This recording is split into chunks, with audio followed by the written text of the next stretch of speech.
Guys, good morning. কেমন আছো তোমরা সবাই? আশা করছি তোমরা সবাই ভালো আছো, আর আমিও কিন্তু খুব ভালো আছি। তো চলো, আমার আরো একটি নতুন দিনে নতুন ব্লগ তোমাদের সাথে শেয়ার করছি। বড়দিন তো চলে এলো, তো এবারে কেক খাওয়ার পালা। তো আমার চ্যানেলে কেকের রেসিপি থাকবে না তা তো কখনো হয় না, বলো? তো আমিও বানিয়ে নিলাম আজকে কেক, একটা চকলেট ফ্রুট কেক, যেটা খুব সহজেই নো ওভেনে আর নো অ্যালকোহল ছাড়াই বানাবো।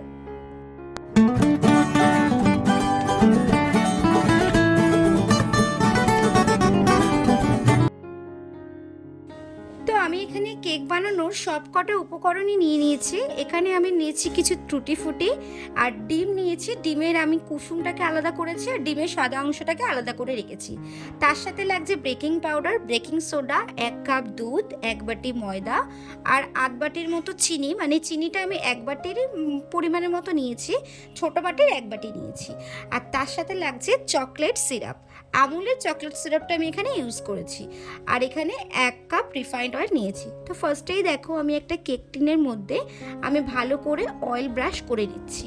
ভালো করে আলতো হাতে সুন্দরভাবে কিন্তু কেক টিনের গায়েটায় পুরোটাই কিন্তু আমি অয়েল ব্রাশ করে নিচ্ছি। তো তারপরে কেক টিনের সাইজ অনুযায়ী একটা পেপার কেটে নিয়েছি আমি, যেটা আমার লাভ সিন ছিল, তো সেইভাবে আমি একটা পেপার কেটে আমি লাগিয়ে নিয়েছি। তো তারপরে একটা বাটির মধ্যে আমি দেখো ছাঁকনির মধ্যে ফার্স্টে একটা ময়দাটা 1 বাটি দিয়ে দিয়েছি, দিয়ে ভালো করে কিন্তু চেলে নিচ্ছি যাতে কোনো দলা ডলা না থাকে। তো ভালো করে চেলে নেওয়ার পরে আমি এখানে কিন্তু চিনিটা পেস্ট করে মানে গুঁড়ো করে নিয়েছি আর কি। তো চিনিটাও কিন্তু আমি একবার চেলে নেব যাতে কোনো দানা না থাকে আর কি। তো দেখো, এখানে দুটো মিশ্রণ আমি করে নিলাম। এবার আমি 1 চামচের 8 চামচ দিলাম হচ্ছে বেকিং পাউডার আর বেকিং সোডা। তো বেকিং সোডাটা একটু কম দেব, আর বেকিং পাউডারটা তার থেকে এক পরিমাণে একটু বেশি দেবো। তো দেওয়ার পরে সব উপকরণ একসাথে আমি চেলে নিচ্ছি। চেলে নেওয়ার পরে আমি এখানে দিয়ে দিচ্ছি ভ্যানিলা এসেন্স। ভ্যানিলা এসেন্সের জন্য ভ্যানিলা একটা গন্ধ, ফ্লেভার, বেশ কেক কেক গন্ধ আসে। তো তার মধ্যে আমি একটু সামান্য পরিমাণে নুন ইউজ করছি, এবং দুধ দিয়ে ভালো করে কিন্তু আমি এই ব্যাটারটাকে এবার রেডি করব। অল্প অল্প ফার্স্টে দুধ দিয়ে ব্যাটারটা রেডি করবে, একসাথে কিন্তু সব দুধ দেবে না, যাতে লিকুইডটা তোমরা বুঝতে পারো কতটা কিন্তু ব্যাটারটা আমার দরকার কেকের জন্য। তো তারপর আমি এখানে রিফাইন্ড অয়েল দিয়ে দিচ্ছি। তোমরা চাইলে কিন্তু বাটারই ইউজ করতে পারো, তো আমার কাছে এখন বাটার নেই বলে আমি বাটার ইউজ করতে পারছি না। তো দেখো, এবার এক এক করে আমি ডিমটাও দিয়ে দেবো। এবার ডিমের কুসুমটা একভাবে দেবো, আর ডিমের সাদা অংশটা আলাদা করে দেবো। দিয়ে ভালো করে কিন্তু এবার আমি ব্যাটারটা রেডি করব। দেখবে এটা যতক্ষণ না ফোলা ফোলা ভাব আসবে ততক্ষণ কিন্তু আমাকে ব্যাটারটা রেডি করতে হবে।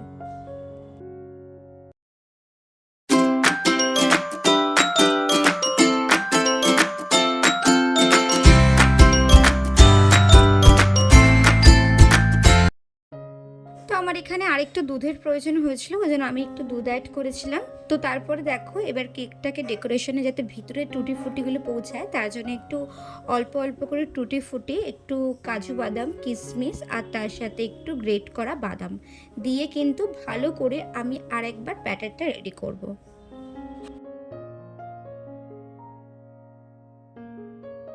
ব্যাটারটা কিন্তু ঠিক এরকম হবে, বেশি পাতলাও না, বেশি কিন্তু গাঢ়ও না, ঠিক এরকম সমান সমানভাবে এরকমভাবে ব্যাটারটা কিন্তু রেডি করতে হবে। তো আমার এখানে প্রায় ব্যাটার কমপ্লিট হয়ে গেছে। তো তারপর দেখো, এর মধ্যে আমি আমুলের চকলেট সিরাপটা এখানের মধ্যে অ্যাড করছি। তোমরা যদি আমুলের মানে চকলেট ফ্লেভার না খেতে চাও তাহলে কিন্তু চকলেট সিরাপটা স্কিপ করতে পারো। তো দেখো, আমি এখানে একটু চকলেট দিয়ে ভালো করে কিন্তু আবার ব্যাটারটাকে রেডি করে নিচ্ছি, যাতে চকলেটটা পুরো ব্যাটারের মধ্যে মেশে। তো তারপর দেখো, এখানে আমি একবার কেক টিনটা নিয়ে নিচ্ছি, নিয়ে এবারে ব্যাটারটা ঢেলে দিচ্ছি। ব্যাটারটা ঢেলে দেবো, ঢেলে দেওয়ার পরে যাতে একটু কোনো দিকে যেন মানে ফাঁক না থেকে থাকে, তার জন্য কিন্তু সুন্দর করে কিন্তু ব্যাটার মানে টিনটাকে ট্যাপ করে নিতে হবে, যাতে কোনো জায়গায় ফাঁকা না থেকে থাকে ভিতরে। তো এবার আমি কিছু ডেকোরেশনের জন্য আমি দিয়ে দিচ্ছি দেখো কিছু টুটি ফুটি, তার সাথে দিয়ে দেবো হচ্ছে কিছু কিশমিশ, যাতে পুরো দিকে কিন্তু কেকের ওপরে যেন টুটি ফুটি দেখা যায়। তো ওই জন্য একটু বেশি করেই টুটি ফুটি দিচ্ছে। তার মধ্যে কিছু কিশমিশ অ্যাড করছি এবং ড্রাই করা যে বাদাম গুঁড়োগুলো আছে সেগুলো কিন্তু ওপর দিয়ে দেবো, যাতে বাদামটা যেহেতু সাদা তো দেখতে যাতে সুন্দর লাগে। আর কাজুগুলো আমি দুভাগ করে নিয়েছি, বেশ সুন্দর করে কেকের টিনের ওপর কিন্তু দিয়ে দেবো। তোমরা চাইলে এখানে চকো চিপসও ইউজ করতে পারো, বাট আমার কাছে ছিল না বলে আমি দিইনি। আমি যেহেতু ফ্রুট কেকই বানিয়েছি, যেন ফ্রুটের ওপর সব কিছু দিয়েছি।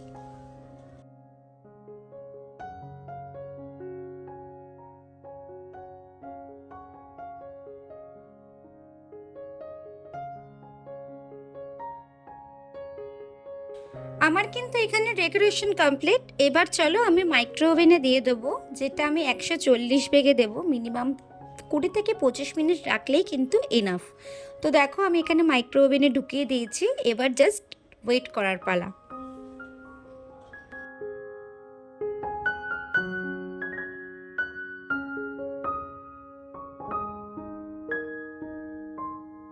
তো আমার এখানে 20 মিনিট হয়ে গেছে। দেখো কেকটা কি সুন্দর ফুলে উঠেছে, বেশ কিন্তু ভালো লাগছে। তো এবার হয়ে গেছে কেক, এবার আমি নামিয়ে নেব।